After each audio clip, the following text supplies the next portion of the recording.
कहानी सच्ची मित्रता। गांव में एक 12 साल का लड़का आर्यन रहता था। वह पढ़ाई में तेज और दोस्तों में लोकप्रिय था। उसकी एक विशेष दोस्ती थी सिया से, जो उसके पड़ोस में रहती थी। सिया बहुत समझदार और बुद्धिमान थी और दोनों की दोस्ती गांव के दूसरे बच्चों के लिए मिसाल बन गई थी। एक दिन गांव में एक नया लड़का विक्रांत आया। वह शहर से था और नए माहौल में घुलने मिलने में कठिनाई महसूस कर रहा था। आर्यन और सिया ने उसे अपने साथ खेल में शामिल किया। शुरुआत में विक्रांत संकोच में था, लेकिन धीरे धीरे उसने आर्यन और सिया की दोस्ती का असर देखा और वह भी उनमें शामिल हो गया। आर्यन और सिया ने विक्रांत को अपने खेलों में शामिल किया। तीनों ने मिलकर खेलना शुरू किया और विक्रांत की मुस्कान वापस लौटने लगी। तीनों का समय हंसी मजाक में बीतने लगा। विक्रांत ने आर्यन और सिया को अपने शहरी जीवन के बारे में बताया, जिससे उनकी दोस्ती और मजबूत हुई। एक दिन गांव में एक बड़ा खेल प्रतियोगिता आयोजित हुआ। आर्यन ने सोचा कि वह और विक्रांत मिलकर क्रिकेट में भाग लेंगे, लेकिन सिया ने कहा, हमें सही तरीके से अभ्यास करना होगा। उन्होंने कई दिन तक अभ्यास किया। प्रतियोगिता के दिन आर्यन और विक्रांत ने पूरी मेहनत की, लेकिन मैच हार गए। आर्यन निराश हुआ, लेकिन सिया ने उसे समझाया, जीत और हार दोनों जीवन का हिस्सा हैं। महत्वपूर्ण है कि हमने साथ में खेला और कोशिश की। कुछ समय बाद विक्रांत ने गांव में एक समस्या देखी।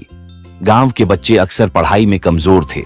विक्रांत ने आर्यन और सिया से कहा, हमें कुछ करना चाहिए। उन्होंने एक अध्ययन समूह बनाया, जिसमें वे बच्चों को पढ़ाने लगे। धीरे धीरे गांव के बच्चे पढ़ाई में अच्छा करने लगे। सभी ने उनकी मेहनत की सराहना की। यह देखकर विक्रांत को खुशी हुई और उसने महसूस किया कि सच्ची मित्रता न केवल अपने लिए बल्कि दूसरों के लिए भी होती है। एक दिन गांव में एक त्योहार आया। सभी बच्चे मिलकर तैयारी कर रहे थे।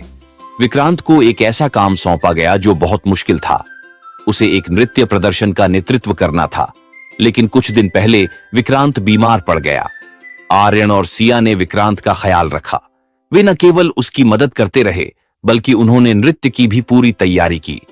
जब त्योहार का दिन आया, विक्रांत ने अपनी बीमारी के बावजूद प्रदर्शन में हिस्सा लिया। उन्होंने तीनों ने मिलकर शानदार प्रदर्शन किया और सबने उनकी सराहना की।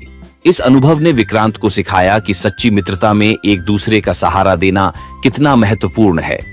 आर्यन और सिया ने उसे प्रेरित किया कि कठिनाइयों का सामना कैसे करना है।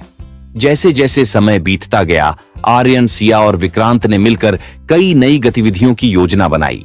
उन्होंने खेलों में भाग लिया, नाटक किए और समाज सेवा की। उनकी मित्रता और मजबूत हो गई थी। कुछ साल बाद जब सभी बड़े हो गए, आर्यन ने फैसला किया कि वह अपने गांव में एक स्कूल खोलेगा।